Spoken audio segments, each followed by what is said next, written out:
and welcome to the internet's newest preview show that Jeff Berkus and I are calling the 10-Minute Drill. We are incredibly excited to debut this brand new take on an NFL preview show because, frankly, Jeff, if I can be honest, I can't help but feel like preview shows have always been a bit too long, and we want to try to create the shortest and sweetest show possible. How you feeling about this first episode? Feeling really good. I'm excited. I've got my notes. I'm ready to go. We've got some good info to hand to the people. I've got a new jacket. First episode, I'm wearing a wooden bow tie. I mean, we are ready to go here.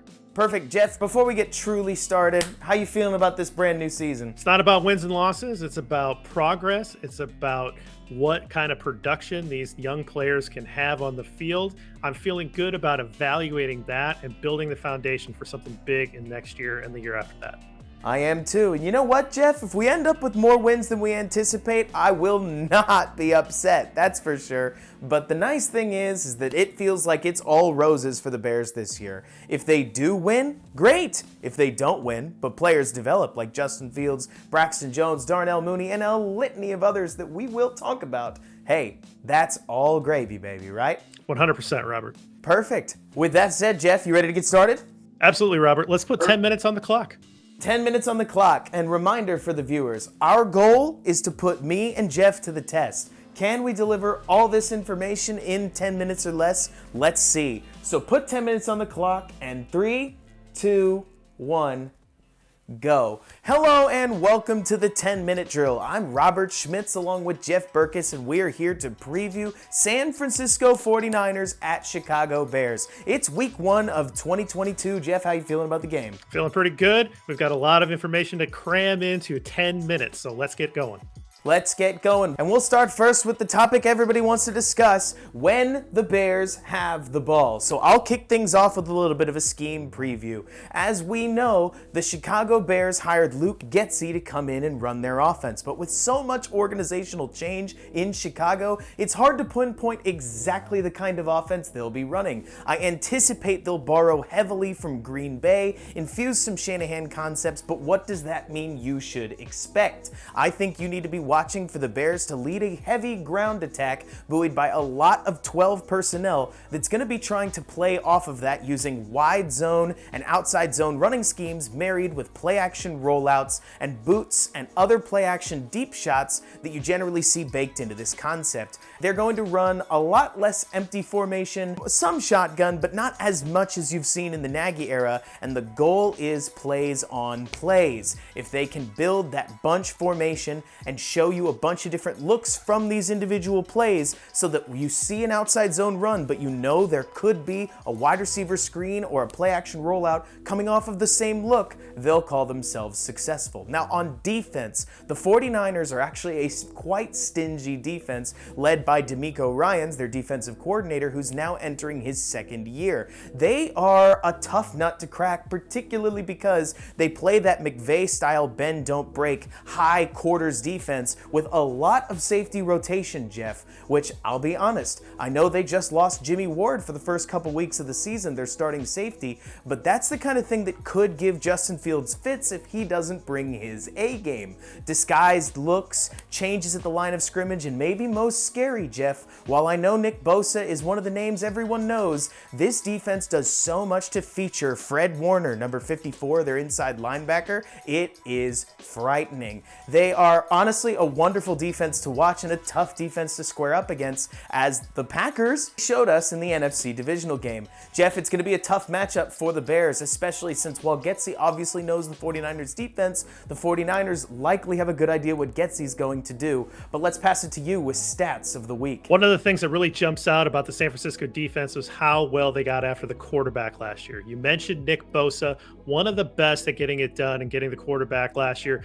second in the league with 19.5 sacks. We focused on Robert Quinn getting 18.5. Nick Bosa actually had more at 19.5. The 49ers were one of the best teams in the league overall with averaging 3 sacks per game. But on the road, that number was even better, 3.7 sacks per game on the road. So they got after the rusher even better when they were the away team. That bodes an incredibly important statistic when you have a young offensive line that has not had a lot of time to gel yet.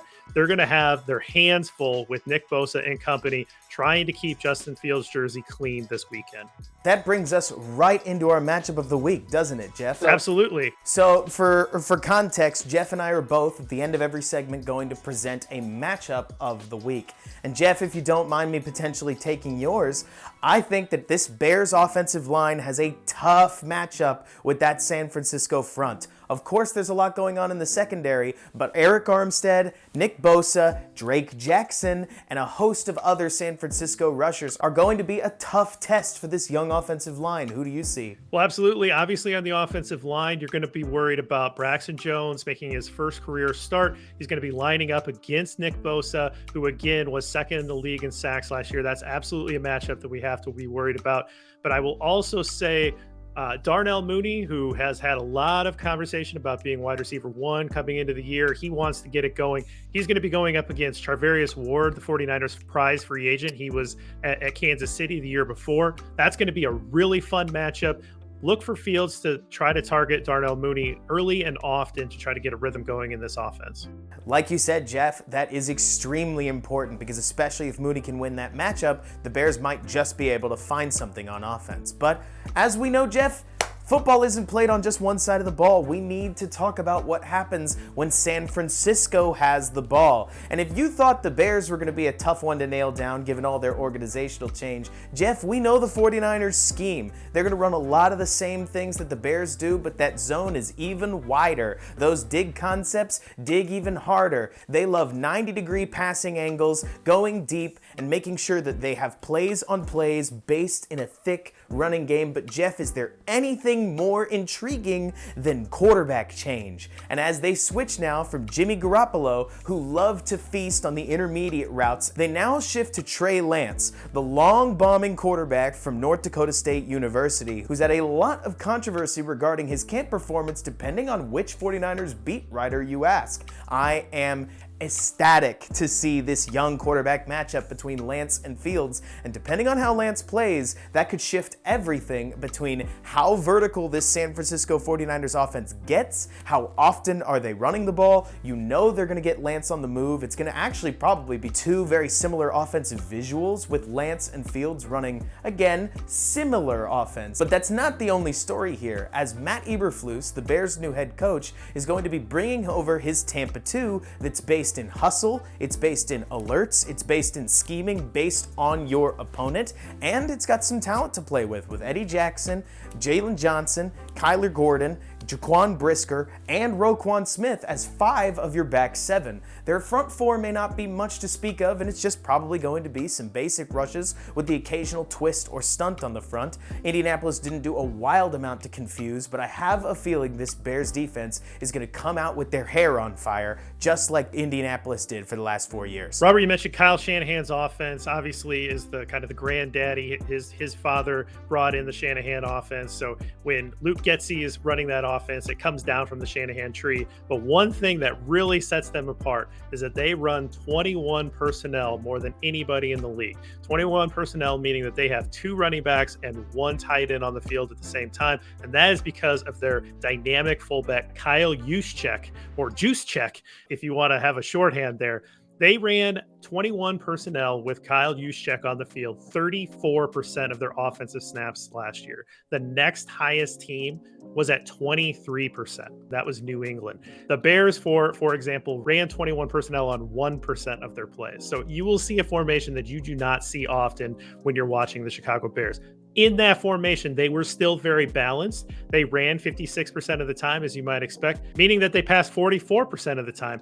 And passes out of that formation yielded a 97 passer rating. So they were very effective passing the ball out of 21 personnel. Not to mention, with Juszczyk, with Deebo Samuel, with Brandon Ayuk, this 49ers offense is loaded with weaponry. So Jeff, I'll let you start this time. Who is your matchup of the week? So the guy that you didn't mention, George Kittle, who's an all-around dynamic tight end. He's coming into the year. He's healthy. I want to see if Jaquan Brisker is able to match up with him and take him up the field on some of those routes. I want to see if Kittle tries to challenge the rookie and how he responds. Very excited about Jaquan Brisker. An excellent first matchup for any time he's matched up against a tight end in this one.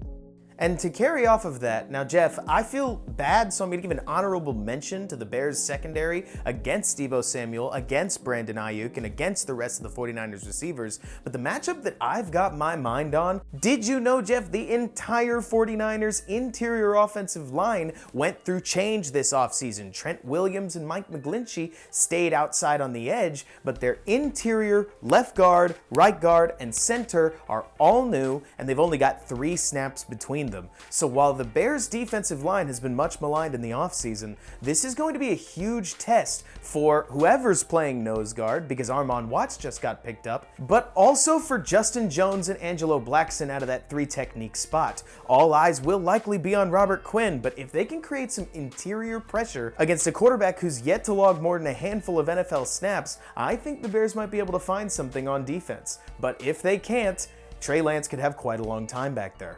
And while the action on the football field takes out, not just the Bears and the 49ers could be winning, you could be winning at home too if you're looking at prop bets. And frankly, Jeff, you're more of the better than I am, but I feel like prop bets are a wonderful way to try to get into taking a look at how players are going to perform. It's a different way of looking at things. What do you have your eye on right now? Yeah, I think prop bets are great. They're kind of like the combination of fantasy football and then looking at schematics and player matchups and seeing if you think you can find an edge there.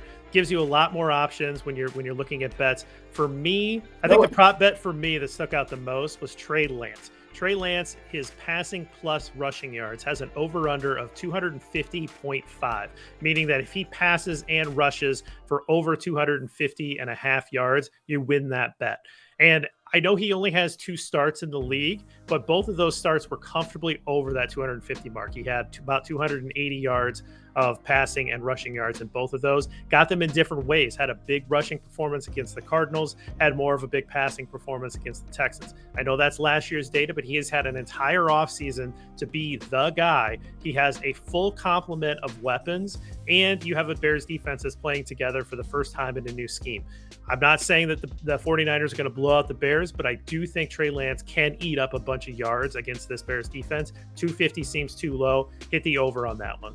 Well, Jeff, you asked me earlier which prop bet appeals to me, and I gotta be honest, if you take a look at the video board, there's a Brady prop bet that looks particularly enticing as they're offering over under half a yard. So, assuming Brady completes anything, you win that one. Go ahead and go over to their website and take a look at it. But when it comes to the Bears, I don't think there's a safer prop bet this weekend than Darnell Mooney, whose over under is 55.5 yards. Now, if you watched any Bears games last year, you saw Darnell Mooney, especially once Allen Robinson started to, Jeff, let's call it fade off near the middle to the end of the year. Darnell Mooney became the #1 target, and if not the only target in this Bears offense, and developed quite a rapport with Justin Fields. I'm not saying he's going to set the league on fire, but it wouldn't surprise me if he's going to easily eclipse the 55.5 yards over under that he's been given for week 1. Bettors will need time to catch up to the fact that Fields' favorite target is going to be number 11.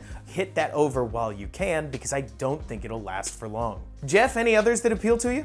Yeah, I got to tell you, man, I think Cole Kmet is really going to have a big year. His over-under is super low. It's 32.5 yards. 32.5 yards? 32.5. Cole Kmet is going to be the number 2 option in this offense. I know a lot of people are down on Cole Kmet for not scoring any touchdowns last year. That's not going to happen again. He's going to score this year, but 32.5 yards is way too low for a tight end that's going to be featured in this Luke Getsy offense. Hammer that one. I mean, Jeff, I don't know if I'm picking up what you're picking up from these betting sites, but it seems as if bettors have gotten a little too accustomed to Bears turning in frighteningly low yards per game numbers from the Nagy years that we've seen in 2020 and 2021. I am not about to say that I think Luke Getsy is the next great offensive mind in football. We just don't know yet. But at the very least, from what we saw this preseason, I get the impression that this Bears offense is going to be much better at turning in normal, if a little bit low scoring totals like 17 and 20 points. It just won't surprise me to see many less games this year where the Bears score less than 10 points, even if they're not popping the top off the 30 burger every single week, right? Absolutely. It's a brand new offensive scheme. It's built on the same philosophy as the Kyle Shanahan offense that everybody is in love with. So it's going to take some time to get there, but this is not the Matt Nagy offense. And thank goodness for that. Well, Jeff, as we wrap up, hopefully we hit our time, but what are your final thoughts on this game? Don't focus on the outcome as much as the process. See if the Bears can play hard the whole game. Try to keep it close. I think that they can do that. I think that they'll give the home crowd a good game. I think ultimately the 49ers are a more talented squad, but I think the Bears keep it close.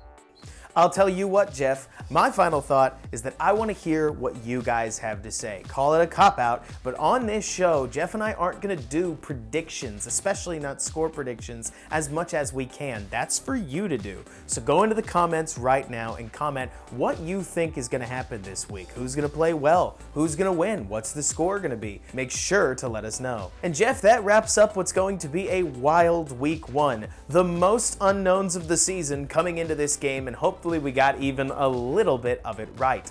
I am so excited, so make sure you tune in and don't forget to come back to Second City Gridiron after the game for my post-game show, Bear With Me, as well as plenty of other analysis throughout the week. Jeff, hopefully we hit our time, and thanks so much for joining me. Thanks, guys. Appreciate it.